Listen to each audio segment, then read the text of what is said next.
Қысқасын айтқанда, Пинг үшін өмірде.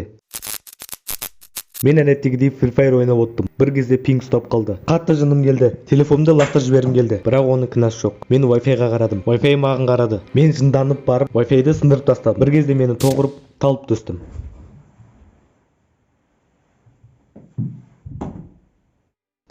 Екі күннен кейін мен есімді әрең жинадым. Сағатқа қарадым. Сағат 2 болыпты. Жан-жағыма қарадым. Маған бәрі біртүрлі болып көрінді. Қатты шөлдеп кеттім. Стаканға су құйдым.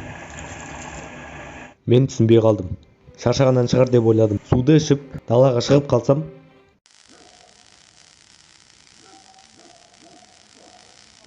басым айланып кетті. Біраз отыра тұрдым. Алдыма қарасам, біраз қар бар екен. Қардан пушка жасағым келіп кетті. 1 пушка, 2 пушка, 3 пушка жасадым. Алдыма қарасам, Ешұлтан кетіп баратыр екен. Мен оған пушка лақтырып едім. Бұл біртүрлі болды. Ақтөстің қасына бардым. Мен Ақтөске қарадым. Ақтөс маған қарады. Ақтөсті ұстағым келді. Мен шошып кеттім. Маған не болды өзі? Тура Free Fire'дағыдай. Мен үйге бар жылдамдығымен жүгіріп бардым. Wi-Fi-ға қарадым, телефонға қарадым. Тоқты өшіріп, Wi-Fi-ді жөндеуге кірістім. 2 сағаттан соң.